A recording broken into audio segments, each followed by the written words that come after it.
नमस्कार दोस्तों, राधे राधे। तो अब मैं आपका गाइडेंस सेशन लेने वाला हूं फॉर इनडायरेक्ट टैक्स।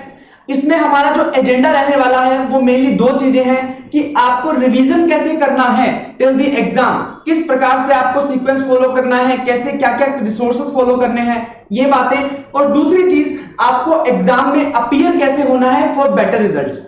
तो ये जो वीडियो है वो मस्ट वॉच है, आपको ध्यान से देखना चाहिए, इससे आपको बहुत फायदा मिलेगा एग्जाम्स में। पहले कि मैं गाइडेंस वीडियो स्टार्ट करूं उससे पहले आपको दिल से बहुत बहुत शुक्रिया, क्योंकि जो मेरा फर्स्ट बैच था मैंने लिया था उसमें बहुत अच्छा रिस्पांस आया था। और बैच के साथ साथ ही जो रिवीजन वीडियोस हमने यूट्यूब पे अपलोड किए, हमने मैराथन लिया, तो उस पे भी आपका बहुत उम्दा रिस्पांस आया था। उसके लिए मैं आपका बहुत बहुत शुक्रगुजार हूं, थैंक यू सो मच। और उसके साथ ही जिसने भी क्लासेस देखी हैं, ठीक है, आपसे एक हम्बल रिक्वेस्ट है कि आप मुझे फीडबैक दीजिए। अब आपको अच्छा लगा हो तो अच्छा फीडबैक दीजिएगा, आपको बुरा लगा हो कोई चीज तो वो भी आप मेरे को फीडबैक दीजिएगा, क्योंकि आपके बुरे फीडबैक से, आपके सजेशन से ही मैं आगे इंप्रूव कर पाऊंगा। और दूसरी चीज, अगर आपको अच्छा लगा हो तो उससे मेरे को मोटिवेशन मिलेगा, मेरे को और अच्छी क्लासेस बनाने के लिए मोटिवेशन मिलेगा। तो आपके दोनों फीडबैक वेलकम है। आपको अच्छा लगा तो अच्छा फीडबैक दीजिए, और बुरा लगा तो बुरा फीडबैक भी दीजिएगा, वो मेरे काम आएगा। दूसरी चीज, अगर आपको मान लीजिए कोई स्पेसिफिक चैप्टर लगा कि यार ये चैप्टर सर आपने बहुत अच्छा कराया, ये चैप्टर में मजा आ गया, तो उसके लिए भी आप मेरे को फीडबैक दीजिएगा। अगर आपको लगता है कि कोई चैप्टर मैंने अच्छा नहीं करवाया, इससे बेटर हो सकता था, कुछ चीजें इंप्रूव की जा सकती थी, तो आप उस पर भी मुझे फीडबैक दीजिएगा। दोनों फीडबैक वेलकम है, मुझे बहुत अच्छा लगेगा और मेरे लिए बहुत काम आने वाला है। और आप डिटेल में फीडबैक दीजिए, मेरे लिए बहुत हेल्पफुल रहेगा। तो ये बात थी। और दूसरा, शुक्रगुजार हूं आपका कि आपने बहुत अच्छा रिस्पॉन्स दिया है, ठीक है। अब अपन बात करते हैं गाइडेंस सेशन की। गाइडेंस सेशन की बात करते हैं तो पहला अपन पॉइंट रहने वाला है, पहला पॉइंट अपना रहने वाला है कि अपन को रिवीजन कैसे करना है, ठीक है। रिवीजन स्ट्रेटजी बात करेंगे, रिवीजन स्ट्रेटजी टिल एग्जाम, ठीक है। अब क्या होता है कि आपने क्लासेस देख ली होंगी, सारी क्लासेस थी अप्रोक्सीमेटली 125 आवर्स की, तो आपने क्लासेस देख ली होंगी।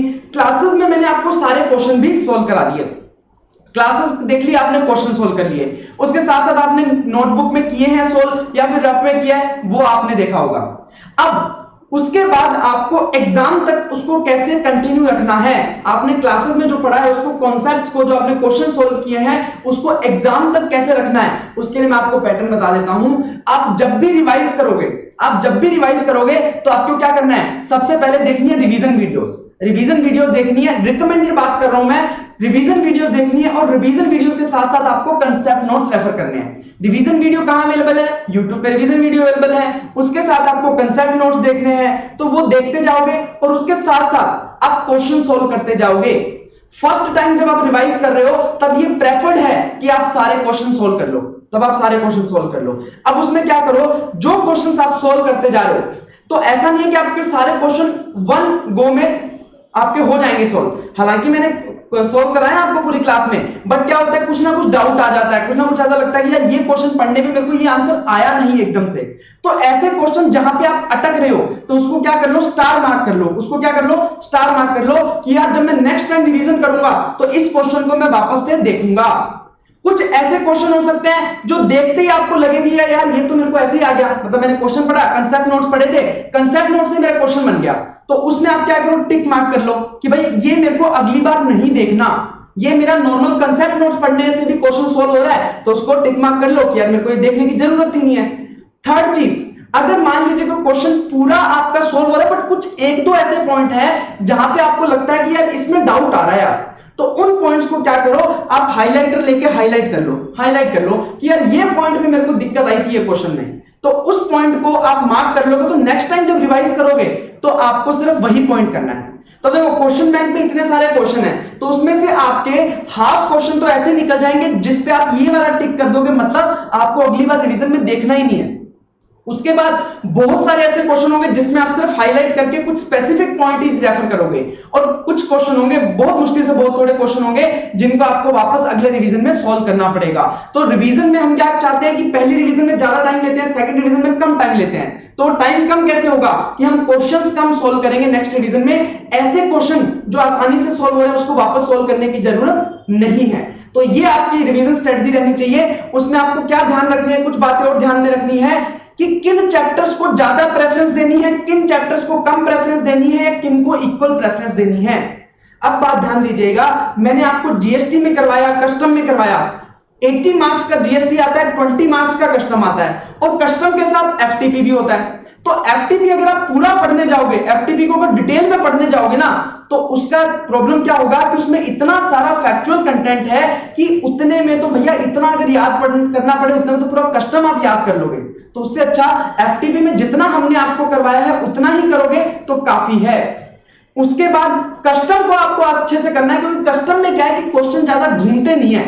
कस्टम में क्वेश्चन ज्यादा घूमते नहीं है, स्ट्रेट फॉरवर्ड क्वेश्चन आते हैं, उसमें आपको आसानी से सोल्व हो जाता है। तो कस्टम पे अच्छे से फोकस करना है। उसके साथ ही जीएसटी में क्या होता है कि जीएसटी में जो लास्ट वाले चैप्टर किए अपन ने, ऑफेंस पेनल्टी हो गया, डिमांड रिकवरी हो गया, असेसमेंट ऑडिट हो गया, उसके बाद आपका जो अपील एंड रिवीजन हो गया, एडवांस रूलिंग हो गया, जो ये वाले चैप्टर हैं, ई वे बिल हो गया। तो ये वाले जो चैप्टर है ना, ये ऐसे चैप्टर हैं जिनमें से कोई भी क्वेश्चन आपको घुमा के नहीं पूछेगा, सिंपल स्ट्रेट फॉरवर्ड आपसे पूछेगा। उसके 4 या 5 पॉइंट लिखने होंगे या फिर पेनल्टी कैलकुलेट करनी होगी जिसके फॉर्मूला क्लियर है। तो मतलब उसमें आपको कोई घुमा के ज्यादा दिक्कत नहीं आने वाली। तो ऐसे चैप्टर्स को ना बहुत अच्छे से कीजिएगा, क्योंकि ये आपके नंबर्स इतने हाई कर देंगे ना, ये नंबर आपको बहुत अच्छा कॉन्फिडेंस दे देंगे। दूसरी बात, जब पेपर में ये वाले क्वेश्चन दिखेंगे आपको, तो ये क्वेश्चन को करने में टाइम भी बहुत कम लगता है एज कंपेयर टू जीएसटी के जो दूसरे न्यूमेरिकल क्वेश्चन होते हैं, और उससे और कॉन्फिडेंस मिलता है। और ऊपर से इस क्वेश्चन में गलत होने के चांसेस बहुत कम होते हैं। जो जीएसटी के स्टार्टिंग वाले चैप्टर हैं, सप्लाई हो गया, एग्जेम्पशन हो गया, आरसीएम हो गया, आईटीसी हो गया, ये सारे चैप्टर भी इंपॉर्टेंट है। बट इनमें क्या होता है, जो आपका फर्स्ट क्वेश्चन आता है जिसमें पूरे सारे क्वेश्चन मिक्स होते हैं, हमने कंप्यूटेशन ऑफ जीएसटी लायबिलिटी वाले क्वेश्चन किए थे, तो वहां पे कोई ना कोई गलती के चांस हो जाते हैं। ठीक है, तो फिर आपको क्या करना चाहिए, तो उसके लिए मैंने आपको जो एग्जाम में सोल्व करने की टेक्निक बताई है, कंप्यूटेशन ऑफ टैक्स लायबिलिटी में क्वेश्चन करवाए थे, उस टेक्निक से आपको क्वेश्चन सोल्व करने हैं, तो उसमें दिक्कत नहीं आएगी। अब इस पर हम डिटेल में बात करेंगे जब हम बात करेंगे कि एग्जाम में कैसे क्वेश्चंस को सॉल्व करना है, कौन से क्वेश्चन को पहले करना है, कौन से क्वेश्चन को बाद में करना है। ठीक है, ये बात अपने को समझ में आ गई कि सर रिवीजन कैसे करना है, रिवीजन में किन किन चैप्टर्स को ज्यादा प्रेफरेंस देनी है, किन किन चैप्टर्स को थोड़ी कम प्रेफरेंस देनी है। और जैसे आरसीएम हो गया है ना, अब आरसीएम के सारे पॉइंट्स आपको क्या होने चाहिए, टिप्स पे होने चाहिए। आप बार बार उसको देखो। क्यों टिप्स पे होने चाहिए, क्योंकि वो आपके एमसीक्यूज में भी काम आ सकता है, वो आपके नॉर्मल क्वेश्चंस में भी काम आ सकता है। ऐसे ही एग्जेम्पशंस आपको बार बार देखना पड़ेगा, प्लेस ऑफ सप्लाई आपको बार बार देखना पड़ेगा। अगर आप मेन लेक्चर नहीं तो रिवीजन लेक्चर जो आपके पास है ना, वो आप उसको बार बार देखना, प्लेस ऑफ सप्लाई एग्जेम्पशन को, क्योंकि एग्जेम्पशन चैप्टर ऐसा है जहां पे आपको याद कुछ नहीं करना, बट आपको इतनी बार उसे देख लेना है, 2-3 बार देख लेना है कि आपके दिमाग में क्लिक होने लग जाए। जैसे ही पेपर में कोई ट्रांजेक्शन आई तो सामने क्लिक हो जाना चाहिए, यार ये तो मैंने पढ़ा था, ये एग्जेम्पशन में है, तो उसे एग्जाम कर दिया। तो इस प्रकार से क्लिक हो जाना चाहिए, उसे याद करने की जरूरत नहीं है। और प्लेस ऑफ सप्लाई भी चैप्टर ऐसा है कि उसे आपको बार बार देखना पड़ेगा, उसे बार बार रिवाइज करना पड़ेगा। तो इन बातों का आपको ध्यान में रखना है। ये बात हो गई रिवीजन स्ट्रेटजी की, कैसे रिवीजन करना है। अब रिवीजन में आपको मैंने बताया कि आप करोगे revision video plus concept notes, और उसके साथ आप क्वेश्चन बैंक सोल्व करोगे। हर बार हर रिवीजन में आपको पूरा क्वेश्चन बैंक सोल्व नहीं करना है। फर्स्ट रिवीजन में आप क्वेश्चंस को मार्क करते जाओगे जिस प्रकार मैंने बताया, और फिर नेक्स्ट रिवीजन में कम क्वेश्चन आपको करने पड़ेंगे। एक और बात, मैंने आपको बोला कि रिवीजन वीडियो के साथ आपको क्या करना है, सोल्व करना है। बट कुछ बच्चे होते हैं जिनको रिवीजन वीडियोस देखना अच्छा नहीं लगता, वो बिना रिवीजन वीडियोस के करके खुश होते हैं, उनको अच्छा बेटर रिजल्ट आता है। तो वो लोग चाहे तो वो रिवीजन वीडियो ना देखें, पर आपको भी एक बार प्रेफरेबल है कि फर्स्ट टाइम आप एक बार रिवीजन वीडियो देख लो, तो आपको आसान हो जाएंगी चीजें, आपको अच्छी लगने लगेंगी। बाद में आप रिवीजन वीडियो नहीं देखना चाहते तो मत देखना, ठीक है। उसके बाद मैराथन लास्ट डे पे कंडक्ट किया जाता है। जिसको भी लगता है कि यार मेरा लास्ट डे पे मैं खुद से नहीं पढ़ पाता हूं, तो वो लोग मैराथन अटेंड कर सकते हैं। उसमें अपन ट्राई करते हैं कि 80-90% जो है कोर्स को अपन कंप्लीट कर ले, वो चीज को आप ध्यान में रख सकते हो। तो ये हो गई आपकी रिवीजन स्ट्रेटजी टिल एग्जाम। अब रिवीजन करना है, उसमें पहले रिवीजन में कुछ डेज डिसाइड करने हैं कि इतने डेज में मैं रिवीजन करूंगा। उसके बाद सेकंड रिवीजन में उससे थोड़े डेज कम कर देने हैं, थर्ड रिवीजन में और उससे दिन कम कर देने हैं। अब सेकंड पॉइंट, आप लास्ट डे रिवीजन कैसे करोगे। लास्ट डे रिवीजन कैसे करोगे, बहुत की दिक्कत होती है, सर वन डे में रिवीजन हो जाएगा क्या, सर वन डे में रिवीजन हो जाएगा क्या। तो एक बात ध्यान रखना, अपने जीएसटी के जो नोट्स हैं वो कितने पेजेस में है, 300 पेजेस में, मात्र 300 पेजेस, वो भी हैंड रिटन, बड़े बड़े खुले खुले लिखे हुए हैं। अगर उसको मैं बुक फॉर्म में लेके आ जाऊं तो वो 150 पेज के नोट्स हैं। तो वो नोट्स को आप लास्ट डे पे आसानी से इजीली कर सकते हो, जिसके अंदर सारे एग्जाम के एडजस्टमेंट्स वगैरह, जो आपके एडजस्टमेंट्स होते हैं क्वेश्चंस वगैरह में, वो सारे भी इनकॉर्पोरेटेड है, कंसेप्ट्स भी इनकॉर्पोरेटेड है, सब कुछ इनकॉर्पोरेटेड है। तो वन डे रिवीजन में आप नोट्स को अच्छे से हाफ टाइम में कर सकते हो, और बाकी जो आपके पास टाइम बचेगा उसको यूटिलाइज कर सकते हो, जो क्वेश्चन आपने मार्क कर रखे थे उसको वापस से देखने में, उन एडजस्टमेंट्स को देखने में। दूसरी बात आप क्या कर सकते हो, जैसे आप रिवीजन कर रहे हो, रिवीजन करते हो आप क्वेश्चन सॉल्व कर रहे हो, तो क्वेश्चन में आपको कोई ऐसा पॉइंट मिला कि यार ये पॉइंट ना मेरे बार बार काम में आ रहा है, तो उसको क्या करो, मान लो वैसे तो वो सारे नोट्स क्या होंगे उसमें इनकॉर्पोरेटेड होंगे कंसेप्ट नोट में, बट आपको लगता है कि मेरे लिए ये वाला पॉइंट बहुत स्पेशल है, तो इस पॉइंट को क्या करो, नोट्स में लिख लो उसकी रिलेवेंट जगह पे, ताकि आप जब अगली बार नोट्स पढ़ो ना तो आपको साथ में क्लिक हो जाएगा इस पॉइंट वाला मैंने क्या किया था, क्वेश्चन किया था। ठीक है, इस प्रकार से आपको क्या करना है, रिवीजन करना है, रिवीजन करना है। ठीक है, अब रिवीजन के साथ साथ अगर आप मॉक टेस्ट देते जाओगे, अगर आप रिवीजन के साथ मॉक टेस्ट देते जाओगे तो ये मॉक टेस्ट देने से आपका रिवीजन जो है ना वो बहुत बेस्ट हो जाएगा। मतलब आप रिवीजन कर रहे हो, उसका फल आपको मिल रहा है, नहीं मिल रहा है, कहां गलतियां हो रही है, कहां पे आपको ध्यान देना चाहिए, वो सारा आपको कहां से पता लगेगा, मॉक टेस्ट से। आप कोई भी अगर मॉक टेस्ट देते हो तो फुल सिलेबस का ही मॉक टेस्ट देना, फुल सिलेबस का ही मॉक टेस्ट देना है। और उससे मॉक टेस्ट कैसे देना है, आपने रिवाइज किया सब्जेक्ट को और उसके जस्ट बाद उसको वापस से एक बार देख लिया सब्जेक्ट को वन डे में, और उसके बाद आपने क्या दे दिया, मॉक टेस्ट दे दिया। जैसे आपने मान लीजिए रिवीजन के लिए 8 डेज असाइन करे हैं किसी सब्जेक्ट को, तो 7 डेज में आपने उस सब्जेक्ट को पढ़ा, 8th डे आपने उसको वापस से रिवाइज किया और फिर आपने उसका मॉक टेस्ट दे दिया। इसी प्रकार से मान लीजिए आपने 5 डेज दिए तो 4.5 डेज या 4.25 डेज में आपने उसे याद किया, सब्जेक्ट को पढ़ा, उसके बाद आपने बाकी बचे हुए टाइम में उसको रिवाइज कर लिया और फिर आपने मॉक टेस्ट दे दिया। इस प्रकार से आपको मॉक टेस्ट में अपीयर होना चाहिए। प्रेफरेबल है कि आप 2 से 3 मॉक टेस्ट आप दो, तो उससे आपका एक तो एग्जाम फियर खत्म हो जाता है, दूसरा अगर कल को एग्जाम में टफ पेपर आ जाता है तो उसको कैसे टैकल करना है उसकी टेक्निक भी आपको समझ में आ जाती है, आपको टाइम मैनेजमेंट कैसे करना है एग्जाम में वो भी आपको समझ में आ जाती है। तो आपको रिकमेंडेड है कि आप मॉक टेस्ट दें, अच्छे से उसमें अपीयर होएं, और मॉक टेस्ट में ऐसे फर्जीवाड़ा नहीं करना अपने को, मतलब मॉक टेस्ट में ऐसे नहीं कि आप मैंने तो देना है मॉक टेस्ट, बस मॉक टेस्ट की तरह देना, नहीं, उसे ऐसा मानो कि आप रियल एग्जाम दे रहे हो, उसको रियल एग्जाम की तरह आपको मॉक टेस्ट देना है। आपको ऐसा लगना चाहिए कि यार यस मैंने आज एग्जाम दिया आईडीटी का। ठीक है, अब उसके लिए आप टाइम प्रॉपर फिक्स करो, पूरा डिसिप्लिन मेंटेन करो, प्रॉपर एक एनवायरनमेंट बनाओ, रूम में बंद होकर आराम से अच्छे से दो आप मॉक टेस्ट। मतलब आपको ऐसा फीलिंग होना चाहिए कि आप मेन एग्जाम नहीं दे रहे हो, आपको ऐसा लगना चाहिए कि मेन एग्जाम दे दिया मैंने आज। ठीक है, तो ये चीज आपको टेक्निक फॉलो करनी है, ये आपको बहुत हेल्पफुल होगी, ये बात आप ध्यान रख लेना। फोर्थ पॉइंट है अपना कि हमें एग्जाम में अपीयर कैसे होना है, एग्जाम में अपीयर कैसे होना है। ठीक है, पहली बात है एग्जाम में अपीयर कैसे होना है, फिर हम बात करेंगे कि एग्जाम को टैकल कैसे करना है। ध्यान रखना यार, सबसे बड़ी चीज जो आप एग्जाम में साथ में लेके जा सकते हो, देखो आपको कोई बुक्स अलाउ नहीं करेगा एग्जाम में ले जाने के लिए, कोई भी कंटेंट आपको अलाउ नहीं करेगा एग्जाम में ले जाने के लिए, बट एक चीज है जो आप अपने साथ लेके जा सकते हो, दैट इज कॉन्फिडेंस। अगर आप कॉन्फिडेंस अपने साथ एग्जाम में लेके जाओगे ना तो वो आपका बेस्ट हथियार होगा आपके एग्जाम को सॉल्व करने के लिए। क्योंकि जिसके पास कॉन्फिडेंस नहीं होता ना वो आसान से आसान पेपर को भी क्या करके आ जाता है, खराब करके आ जाता है, और जिसके पास कॉन्फिडेंस होता है वो अपने अच्छे से अच्छे पेपर को भी अच्छा तो करके आएगा ही, क्योंकि भले टफ पेपर आ जाए बट उस बंदे के पास कॉन्फिडेंस, उसे पता है कि कैसे उस एग्जाम को टैकल करना है, तो वो बहुत अच्छे से वो एग्जाम करके आएगा। तो जरूरी है कि आप पूरे कॉन्फिडेंट होकर एग्जाम में जाएं, और कॉन्फिडेंट होकर एग्जाम में कब जा पाओगे, जब आप उसकी प्रिपरेशन अच्छे से करोगे, जिसके लिए मैंने आपको स्ट्रेटजी बताई कि कैसे आप उसको प्रिपेयर कर सकते हो। ये है तरीका एग्जाम में अपीयर होने का। The single thing is confidence. तो कॉन्फिडेंस आपको अच्छे से मेंटेन करके चलना है, प्रॉपर तरीके से एग्जाम देके आना है। फिफ्थ पॉइंट अपन डिस्कस करेंगे कि एग्जाम को टैकल कैसे करना है, एग्जाम को टैकल कैसे करना है।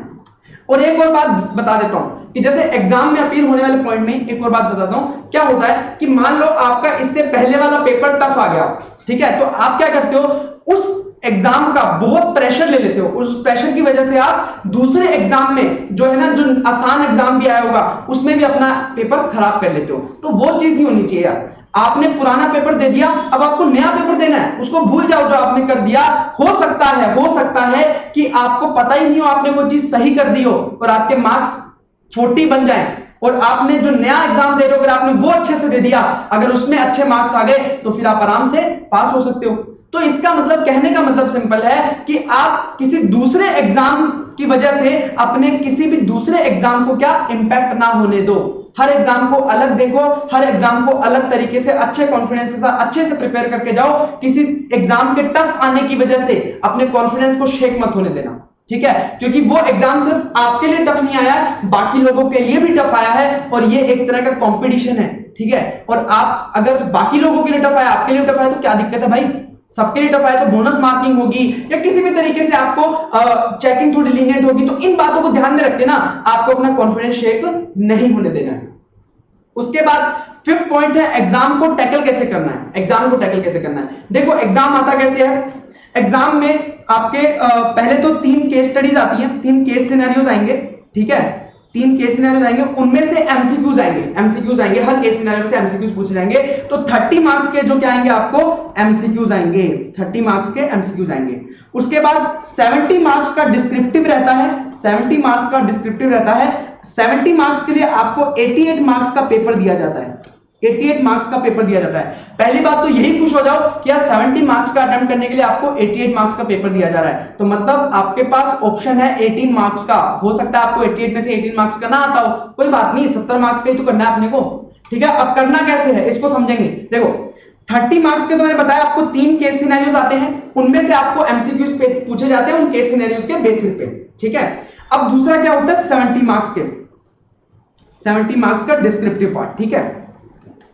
Descriptive part. अब डिस्क्रिप्टिव पार्ट में क्या होगा कि आपको 6 क्वेश्चन पूछे जाएंगे, 6 क्वेश्चन पूछे जाएंगे ऑफ 14 ईच, 14 ईच, ठीक है? 6 क्वेश्चन 14 ईच का। फर्स्ट क्वेश्चन जो होगा, फर्स्ट क्वेश्चन जो वो होगा वो आपके लिए कंपलसरी होगा। फर्स्ट क्वेश्चन आपके लिए क्या होगा? कंपलसरी होगा, कि मतलब आपको ये क्वेश्चन तो करना ही करना है, ये क्वेश्चन तो आपको करना ही करना है 14 मार्क्स का। ये होगा आपका कंप्यूटेशन ऑफ जीएसटी लायबिलिटी वाले चैप्टर से। मतलब इसमें आपको बहुत बड़ा क्वेश्चन दिया जाएगा जिसमें आपको जीएसटी लायबिलिटी निकालनी होगी, आईटीसी निकालनी होगी। पास्ट एग्जाम पेपर से अगर अपन देखते जाएं तो यही क्वेश्चन आता है कंप्यूटेशन ऑफ जीएसटी लायबिलिटी का। तो उसमें आपको 14 मार्क्स का ये क्वेश्चन होगा जो आपको एक सिंगल क्वेश्चन होगा। उसके बाद 5 क्वेश्चन होंगे ऑफ 14 ईच, ठीक है? फिर 5 क्वेश्चन और होंगे। अब 5 क्वेश्चन में से आपको कोई एनी 4 करने हैं, एनी 4 आपको क्या करने हैं? अटेम्प्ट करने हैं। अब वो किस मेथड में आएंगे? क्या सिर्फ 14 मार्क्स के 5 क्वेश्चन आएंगे? नहीं। अब उसमें क्या होगा, जैसे मान लो सेकंड क्वेश्चन है तो सेकंड एक क्वेश्चन का ए पार्ट आ गया, वो आ गया मान लो 9 मार्क्स का आ गया, ठीक है? बी पार्ट जो आ गया वो आ गया मान लो 5 मार्क्स का। इस पैटर्न पे भी आ सकता है। मान लीजिए थर्ड क्वेश्चन है, थर्ड क्वेश्चन में जो ए पार्ट है वो आपका आ गया 5 मार्क्स का, जो बी पार्ट आया वो आ गया 4 मार्क्स का, सी पार्ट आया ये 5 मार्क्स का आ गया। इसी प्रकार से फोर्थ में भी, फिफ्थ में भी। और सिक्स्थ क्वेश्चन में आपको क्या दिया जाता है कि मान लीजिए ए पार्ट है, ए पार्ट में एक क्वेश्चन होगा, उसके ऑल्टरनेटिव में एक क्वेश्चन आपको और दिया जाएगा 4 मार्क्स का मान लीजिए, ठीक है? फिर आपके बी सी डी 3 क्वेश्चन और होंगे 4-4 मार्क्स के। तो किसी भी पैटर्न पे ये आपके पास आ सकता है। अब इनमें से क्या होगा, आपके हर एक क्वेश्चन में, जैसे मान लो थर्ड, फोर्थ, फिफ्थ, सिक्स्थ, इन सब क्वेश्चन में आपको एक एक क्वेश्चन किसका दिया जाएगा? कस्टम का दिया जाएगा। और बाकी क्वेश्चन किसके होंगे? जीएसटी के होंगे, ठीक है? तो इस प्रकार से आपको पेपर पैटर्न आएगा। अब इसको सर कैसे डील करना है, किस क्वेश्चन को कितना टाइम एलोकेट करें, एमसीक्यूज को कितना टाइम एलोकेट करें, इन बातों को ध्यान रखने के लिए देखो क्या करना है। पहला, सबसे पहला मेरा एडवाइस आपको रहेगा कि कभी भी फर्स्ट क्वेश्चन को हाथ नहीं लगाना। फर्स्ट क्वेश्चन को कभी भी हाथ नहीं लगाना। फर्स्ट क्वेश्चन को एक बार साइड में रख दो। फर्स्ट क्वेश्चन जो होता है ना 14 मार्क्स का कंपलसरी वाला, उसको साइड में रख दो, ठीक है? क्यों रख दो वो बाद में डिस्कस करेंगे। अब करना क्या है, अब आपको एग्जाम के से पहले 15 मिनट्स का रीडिंग टाइम मिलता है, ठीक है? 15 मिनट्स का रीडिंग टाइम मिलता है। तो उस रीडिंग टाइम में आपको क्या करना है, आपको पेपर पढ़ना है। आपको सिर्फ डिस्क्रिप्टिव वाला पार्ट मिलता है 15 मिनट्स में पढ़ने के लिए, एमसीक्यूज नहीं मिलते। तो आप डिस्क्रिप्टिव वाला पार्ट पढ़ोगे, ठीक है? अच्छे से पढ़ लेना उसको। उसमें से क्या करना, आप फर्स्ट क्वेश्चन को भले मत पढ़ना, तो बाकी जो 5 क्वेश्चन है ना, उन 5 क्वेश्चंस को पढ़ लेना और उनमें से चूज कर लेना कि कौन से 3 क्वेश्चन आपको बहुत अच्छे से आते हैं, उनमें से 3 क्वेश्चन या 4 क्वेश्चन आपको जो बहुत अच्छे से आते हैं, मतलब मजा आ रहा है, ऐसा क्वेश्चन आते हैं कि यार ये वाले में तो मैं नंबर कटने नहीं दूंगा, ठीक है, या फिर बेटर तरीके से आते हैं, ऐसे कोई 3 क्वेश्चन जो आपको अच्छे तरीके से आते हैं, जो आपकी पहली प्रेफरेंस है अटेम्प्ट करने के लिए। तो आप सबसे पहले क्या करना, पेपर जैसे ही आपको कॉपी मिले तो आप इन 3 क्वेश्चंस को क्या करना, फटाफट उतार देना।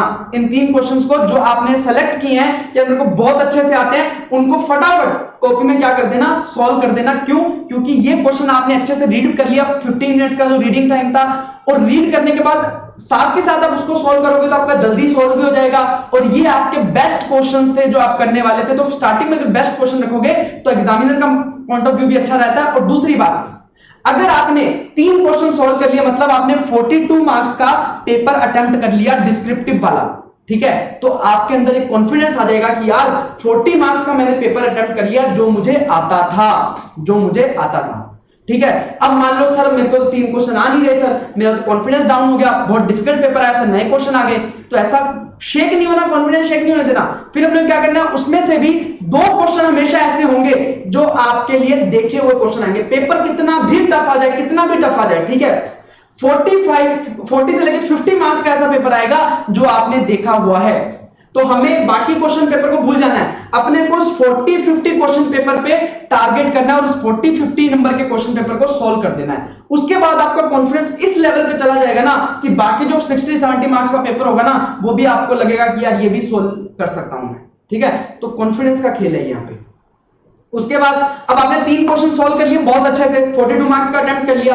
अब आप क्या करोगे, इसमें आपको लगेगा कुछ 1 घंटा लेके 20 मिनट, ठीक है, कुछ 1 आवर एंड 20 मिनट्स तक लग सकता है, 1 आवर टू लेके 1 आवर 20 मिनट्स तक आपको लग सकता है 3 क्वेश्चन सॉल्व करने में।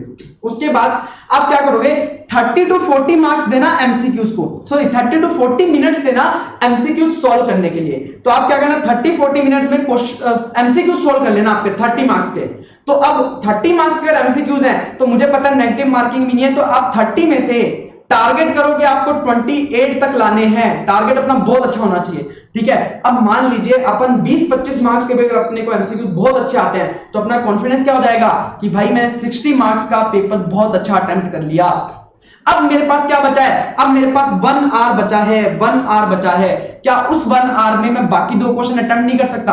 बिल्कुल कर सकता हूं, मेरा कॉन्फिडेंस बिल्कुल अबव है, तो वो क्वेश्चन भले मेरे को डिफिकल्ट लगते हो पर मैं वो क्वेश्चन क्या कर सकता हूं, आसानी से सॉल्व कर सकता हूं। आपको फर्स्ट क्वेश्चन हमेशा लास्ट में करना है, रीजन उसका क्या है कि फर्स्ट क्वेश्चन में बहुत सारे चैप्टर मिक्स होते हैं, रिवर्स चार्ज मैकेनिज्म हो गया, एग्जेम्पशन हो गया, आईटीसी हो गया, और भी बहुत सारे, तो उसमें कहीं ना कहीं एक छोटी सी गलती होने का क्या है, चांस रहता है। और एक गलती होने की वजह से जहां पे आपकी एक गलती हुई उससे नीचे वाला पार्ट क्या होता जाएगा, गलत होता जाएगा, और आपको मार्क्स मिलने के चांसेस कम हो जाएंगे। तो ऐसे केस में 14 मार्क्स के क्वेश्चन में पास्ट में ये देखा गया है कि बड़े से बड़े तीर मार मतलब कितने मर्जी अच्छे बच्चे हों, कितने मर्जी अच्छे पढ़े हुए हों, पर उनसे ये 14 मार्क्स का जो क्वेश्चन है ना, उसमें 14 लाना ना बहुत डिफिकल्ट हो जाता है, ठीक है। तो इस केस में 14 जब मार्क्स आने नहीं है तो उसको क्या करना है, लास्ट प्रेफरेंस देना है। तो इसमें नॉर्मली 5 to 6 मार्क का एवरेज रहता है, सबको 5 to 6 मार्क्स आते हैं, या अपन बहुत अच्छे हैं, हाँ जी हम उससे भी ज्यादा ला सकते हैं, तो अपन उसको लास्ट में अटेम्प्ट करेंगे, क्योंकि हम उसकी वजह से बाकी क्वेश्चंस के साथ रिस्क नहीं लेना चाहते। ये बात ध्यान रख लेना, ठीक है। तो क्वेश्चन 1 को हमेशा लास्ट में अटेम्प्ट करना है, बाकी क्वेश्चंस को आप पहले प्रेफर करोगे, और किस पैटर्न में प्रेफर करोगे ये बातें आपको मैंने बता दी हैं। अब अटेम्प्ट करते टाइम सर कैसे अटेम्प्ट करना है, किन किन बातों का ध्यान रखना है, पहली बात बता देता हूं मैं आपको, आपको एग्जाम में कुछ भी उल्टी सीधी हरकत नहीं करनी। रिकमेंडेड है कि आप एग्जाम में कुछ भी उल्टी सीधी हरकत ना करो, चीटिंग वगैरह। उससे क्या होता है, आप पकड़े गए तो आप क्या होगा, एग्जाम नहीं देने दिया जाएगा, तो क्या फायदा। सेकंड चीज, आप एग्जाम पेपर की जो शीट मिलती है उसमें इंस्ट्रक्शंस लिखे होते हैं, या एडमिट कार्ड में आपको इंस्ट्रक्शंस लिखे होते हैं, तो ऐसे एडमिट कार्ड में जो इंस्ट्रक्शंस लिखता है उसको पढ़ के जाना। दूसरी बात, एग्जाम की भी स्पेसिमेन कॉपी ऐसे प्रोवाइड करता है, तो उसमें पढ़ के जाना क्या इंस्ट्रक्शन लिखा होता है। तो उसमें लिखा होता है कि आप जो एग्जाम की आंसर शीट है उसके अंदर किसी भी प्रकार का, देखो अपने भगवान को ध्येय करना, उनको याद करना अच्छी बात है, मन में करना है, ठीक है, क्योंकि वहां पे एग्जाम में क्या है, आपके लिए इंस्ट्रक्शंस हैं कि आप किसी भी भगवान का नाम, किसी भी इष्ट देवता का नाम वहां पे नहीं लिखोगे, कोई भी ऐसा चीज नहीं लिखोगे जो आपके एग्जाम से रेलेवेंट नहीं है। मोबाइल नंबर हो गया या कुछ भी ऐसी चीज हरकत नहीं करनी है जिससे कि आपको अनफेयर प्रैक्टिसेस में पकड़ के और आपका जो रिजल्ट है वो विदहेल्ड कर लिया जाता है, फिर रिजल्ट इशू नहीं किया जाता, फिर आपको दोबारा एग्जाम देना पड़ता है। तो इन बातों को ध्यान में रख लेना, किसी उस गलती के चक्कर में आप अपना एग्जाम विदहेल्ड मत करवा लेना। आप जो एक्स्ट्रा कॉपी लेते हो, ठीक है, उसमें भी कहीं ऐसा नहीं कि रोल नंबर लिख दिया। रोल नंबर लिखने का भी एक जगह होता है, वहीं पे लिखना है। तो कहीं भी आप कोई भी चीज को उल्टी सीधी जगह पे मत लिखना। इन बातों का आपको ध्यान रखना है एग्जाम में अपीयर होते टाइम। दूसरी बात एग्जाम, आईडीटी के एग्जाम के रिलेवेंट बता रहा हूं, आईडीटी एग्जाम के रिलेवेंट, उसमें क्या करना है कि जो आपका फर्स्ट क्वेश्चन होगा, फर्स्ट क्वेश्चन जब सोल्व करोगे तो उसमें हर पॉइंट का जो एडजस्टमेंट होगा उसको आपको क्या देना पड़ेगा, नोट्स देना पड़ेगा। तो वो नोट्स कहां पे दोगे, जो आपकी टेबल बन रही है फर्स्ट क्वेश्चन की, उसमें हर एक पॉइंट के साथ आपको क्या देना पड़ेगा, उसका नोट देना पड़ेगा कि यार ये एडजस्टमेंट मैंने क्यों किया। अब वो पॉइंट आपको पूरा डिटेल में नहीं देना, ऐसी राम कथा नहीं लिखनी है उसमें सिर्फ एक लाइन का या 2 लाइन का अपनी लैंग्वेज में नोट लिख देना है कि ये एडजस्टमेंट मैंने क्यों किया। और उसमें जैसे मान लो कोई चीज एग्जाम्प्ट है, टैक्सेबल है, तो एग्जाम्प्ट टैक्सेबल जैसे जो कीवर्ड होते हैं उनको क्या कर दो, हाईलाइट कर दो, उनको हाईलाइट कर दो। तो एग्जामिनर को बहुत अच्छा लगेगा और आपको मार्क्स भी बहुत अच्छे देगा। ठीक है। दूसरी बात, आप कोई भी क्वेश्चन सॉल्व कर रहे हो तो उसमें जो आप फिगर्स लिखते हो ना, फिगर्स लिखते हो, नंबर कोई न्यूमेरिकल क्वेश्चन है, नंबर्स लिखते हो, सिर्फ उसी के मार्क्स होते हैं। उसके सामने आप कुछ भी लिखो, पूरी राम कहानी, कोई मार्क्स नहीं होते। तो उसको जो उसके सामने लिख रहे हो ना, उसको शॉर्ट में लिख सकते हो। जैसे supply to SEZ developer XYZ limited and ऐसे करके कुछ पूरी लाइन लिखी थी क्वेश्चन में। अब आपको कुछ नहीं लिखना, सीधा सप्लाई टू XYZ एसईजेड, उसके आगे सीधा आपको न्यूमेरिकल लिखना है। अब जो न्यूमेरिकल में नंबर के ही मार्क्स होते हैं तो अपन थ्योरी पे ज्यादा टाइम क्यों वेस्ट करें, तो ये चीज आपको नहीं करनी है। थर्ड पॉइंट, बाकी जितने भी क्वेश्चन होते हैं, फर्स्ट क्वेश्चन के अलावा बाकी जितने भी क्वेश्चन होते हैं न्यूमेरिकल वाले, उसमें आपको क्या देना पड़ता है, कोई भी अगर आप एडजस्टमेंट कर रहे हो तो उसका क्या देना पड़ता है, नोट देना पड़ता है। तो वो नोट कहां पे दोगे, पूरा क्वेश्चन सोल्व किया उसके बाद नीचे note number 1, note number 2, note number 3 और एक एक लाइन के अपनी अपनी लैंग्वेज में क्या दे देना है, नोट दे देना है। फोर्थ चीज, अगर आप कोई भी थ्योरी क्वेश्चन सोल्व कर रहे हो, अगर आप कोई भी थ्योरी क्वेश्चन सोल्व कर रहे हो तो थ्योरी क्वेश्चन में आपको क्या करना है, जो भी इंपॉर्टेंट पॉइंट्स हैं, जो भी इंपॉर्टेंट पॉइंट्स से आपको वर्ड्स लगते हैं कि इंपॉर्टेंट है, तो उनको क्या कर सकते हो, हाईलाइट कर सकते हो। उससे आपका जो वो है बहुत अच्छा दिखेगा। और ये सारा काम आपको लास्ट में करना है, क्योंकि आपको सजाना है ना, जो चीज सजानी है वो आपको लास्ट में करनी है, आपको बीच में करने की जरूरत नहीं है। ये बात आपको ध्यान में रखनी है। तो ये 4 पॉइंट भी आपको ध्यान में रखना है। 5th पॉइंट, आपको कोई भी rule number, circular number, section number, ये आपको कोट करने की जरूरत नहीं है। आपको कोई भी रूल नंबर भी याद नहीं करना, सर्कुलर नंबर भी याद नहीं करना, सेक्शन नंबर भी याद नहीं करना। जो आपको बोल रहा है करने के लिए तो भाई उसको प्रणाम, बट आपको कोई भी rule number, circular number, section number याद नहीं करना, ना ही आपको आंसर में कोट करना है, उसका कोई भी मार्क्स नहीं होता। अगर आपको विश्वास नहीं है तो आपको आईसीआई का मॉडल सॉल्यूशन प्रोवाइड किया है हमने टेलीग्राम चैनल पे, आईसीआई का मॉडल सॉल्यूशन, उसमें देख लेना, आप जाके देख लेना क्या कहीं पे रूल नंबर, सर्कुलर नंबर के मार्क्स दिए हुए हैं क्या, कुछ नहीं दिया हुआ। तो ऐसे केस में आपको उन चीजों को, जिन चीजों के आपको मार्क्स ही नहीं मिल रहे उनको आप याद करके क्या करोगे, वो बकवास चीजें, उन चीजों को याद नहीं करना। ठीक है, इन बातों का ध्यान रखना है आपको एग्जाम में अपीयर होते टाइम। उसके साथ ही क्या होगा, अब आईडीटी का आपका एग्जाम है, ठीक है, 6 क्वेश्चन दिए गए हैं। उसमें आपने क्या किया, सबसे पहले 2-3 क्वेश्चन छांट के जो आपको बहुत अच्छे लगे वो आपने अटेम्प्ट कर लिए, उसके बाद आपने एमसीक्यूज अटेम्प्ट कर ले, उसके बाद आपने फर्स्ट क्वेश्चन कर लेना है। अब आपको मान लीजिए टाइम बच जाता है, तो अब क्या करो, अगर आपको लगता है कि टाइम कम पड़ेगा पेपर सोल्व करते टाइम, तो टाइम कम क्यों पड़ेगा, क्योंकि आप नोट्स वगैरह बना रहे हो, ये सब कर रहे हो। तो इन सब चीजों को, जिनके कम मार्क्स होते हैं, नोट्स के मार्क्स होते हैं पर कम मार्क्स होते हैं, उनको क्या करो, आप लास्ट में बना सकते हो, जगह छोड़ सकते हो, लास्ट में बना सकते हो। ठीक है। दूसरी बात, एक और चीज प्रेफर होती है कि थर्ड क्वेश्चन है, उसके 3 पार्ट हैं, तो उन तीनों पार्ट को सीक्वेंस में किया जाए या एक जगह पे ही तीनों के पार्ट को किया जाए तो वो बेटर रहता है। तो इस प्रकार से आपको क्वेश्चन पेपर सोल्व करना है। कोई भी हरकत मत करना, गलत हरकत मत करना, कोई भी उसमें भगवान का नाम मत लिखना, कॉपी में कोई भी आपका रोल नंबर वगैरह अलग गलत जगह पे मत लिखना। और दूसरी चीज, आप स्पेसिमेन वगैरह प्रोवाइड कराए जाते हैं आईसीए के द्वारा वेबसाइट पे कि कैसी कॉपी मिलेगी, कैसा आपको ओएमआर शीट मिलेगा, तो उन सब चीजों को देख सकते हो, उन सब चीजों को देख के पता लगा सकते हो कि आपको वहां पे जाके क्या करना होगा, ताकि आपको वहां पे जाके कोई भी कंफ्यूजन ना हो। इस प्रकार से आपको क्या करना है, क्वेश्चन सॉल्व करने हैं। थ्योरी क्वेश्चन क्या बताया मैंने, न्यूमेरिकल क्वेश्चन क्या बताया, ये बातें आपको ध्यान में रखनी है। पेपर कितना भी डिफिकल्ट हो, पेपर कितना भी डिफिकल्ट हो, अपन ने 3 महीने 6 महीने जो भी हमने टाइम दिया उस सब्जेक्ट को हमने पढ़ा है, तो अपना कॉन्फिडेंस रहना चाहिए कि भाई पेपर कितना भी डिफिकल्ट हो मैं सॉल्व कर लूंगा। अगर मेरे लिए डिफिकल्ट है तो बाकी लोगों के लिए भी डिफिकल्ट है। दूसरी चीज, कितना भी डिफिकल्ट पेपर आ जाए, 40 से 50 मार्क्स का पेपर आपको बिल्कुल देखा हुआ होगा, तो उसको आपको हंट करना है कि उस 118 मार्क्स का जो पेपर है उसमें से कौन से 40 से 50 मार्क्स है जो मेरे को आते हैं, तो वो 40 से 50 मार्क्स आपको पहले अटेम्प्ट करने हैं, उसके बाद बाकी पे जाना है और बाकी पे जाओगे आसान हो जाएगा। इसमें आपको मैं अपना एग्जांपल दे देता हूं। मैंने इंटरमीडिएट में जब टैक्स का हमारा पेपर हुआ था, तब हमारा इनडायरेक्ट टैक्स और इनकम टैक्स 50-50 मार्क्स का, 60 मार्क्स का इनकम टैक्स, 40 मार्क्स का इनडायरेक्ट टैक्स आता था। तो अब उस टाइम इनकम टैक्स का पेपर थोड़ा डिफिकल्ट आ गया, तो एक तरह से कॉन्फिडेंस खत्म हो गया कि यार अब क्या करूं। तो उस टाइम फिर मैंने सोचा कि यार ऐसा नहीं है, मैं क्या करता हूं, मैं इनडायरेक्ट टैक्स पे फोकस करता हूं। मैंने इनडायरेक्ट टैक्स वाला पेपर देखा 40 मार्क्स का, बहुत सिंपल था और मैंने सोल्व कर लिया। सोल्व करने के बाद मैंने इनडायरेक्ट टैक्स का जब 40 मार्क्स का क्वेश्चन पेपर सोल्व किया तो मुझे लगा कि यार मैंने 40 मार्क्स का तो कर लिया। अब मैंने क्या किया, अब मैं इनकम टैक्स वाले पार्ट पे गया तो मुझे इनकम टैक्स वाला पार्ट भी क्या लगने लग गया, आसान लगने लग गया। तो कहने का मतलब सिंपल है, पूरी कहानी कॉन्फिडेंस की है। अगर आप कॉन्फिडेंट हो कि आपको आता है, आप उसे मैनेज कर लोगे, तो आप उस चीज को मैनेज कर लोगे चाहे कितना भी डिफिकल्ट हो। तो इन बातों को ध्यान में रखना है।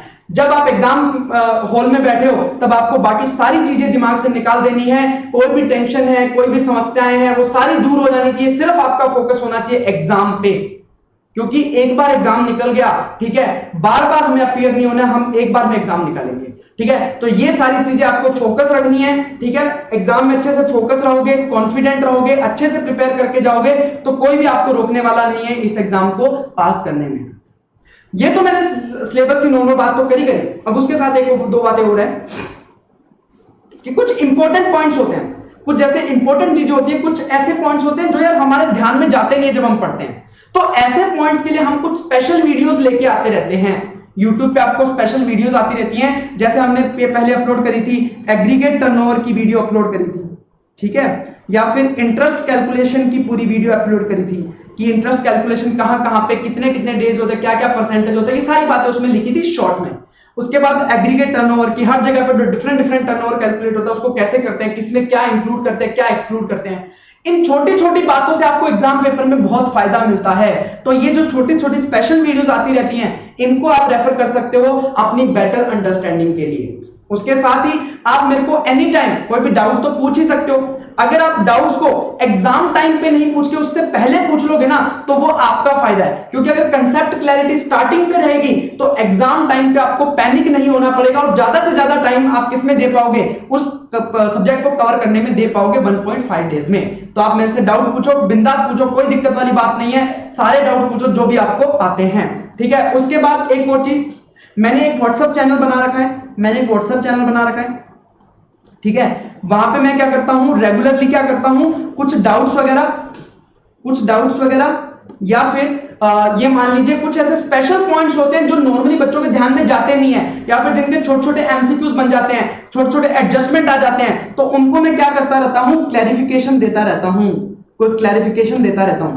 तो वो क्या होता है कि जैसे मान लो 3-4 दिन में आपको क्लैरिफिकेशन आया, तो उसको अगर ढंग से पढ़ लोगे ना, तो वो कंसेप्ट आपके क्या हो जाएगा, क्लियर हो जाएगा। तो आप उस व्हाट्सएप चैनल को ज्वाइन कर सकते हो और रेगुलरली उसके टच में रह सकते हो, ताकि आपको सिग्निफिकेंट अपडेट्स और क्लैरिफिकेशन डाउट्स वगैरह हैं वो सॉल्व होते रहें, ताकि आपको कोई भी दिक्कत नहीं आए, ठीक है। ये सारी बातों का ध्यान रखना है। और एक बात ध्यान रखना है कि आपने अगर ठान लिया है तो आप उसे पूरा कर लोगे, बस जरूरत है अच्छी मेहनत की, ठीक है, सही जगह पे मेहनत करने की। मतलब हम मेहनत करते हैं पर सही जगह पे मेहनत करना बहुत इंपॉर्टेंट है। वो चीज करनी है जो मैंने आपको बताया किस तरीके से करनी है। उसके बाद उसको सही तरीके से पेपर पे उतारना है, ठीक है, और वो कैसे उतारना है वो भी मैंने बताया। सही पैटर्न से उतारोगे तो आपको भी क्या लगेगा, कम समय में आप अच्छे से अच्छा रिजल्ट पा पाओगे।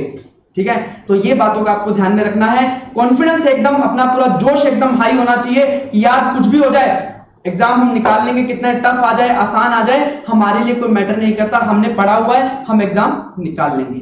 तो ये पूरे जोश के साथ, पूरे कॉन्फिडेंस के साथ आपको अपीयर होना है और आपको बेस्ट ऑफ लक एग्जाम्स के लिए। आप अच्छे से अपीयर होइए और एक बार फिर से आपको बहुत बहुत धन्यवाद, आप जो इतना अच्छा रिस्पांस देते हो मेरे को। आपने बैच में भी जो इतना अच्छा रिस्पांस दिया, क्लासेस में, आपने मैराथन में भी बहुत अच्छा रिस्पांस दिया, आपने जो रिवीजन वीडियोस हैं उस पर बहुत अच्छा रिस्पांस दिया, उसके लिए आपको बहुत बहुत धन्यवाद है।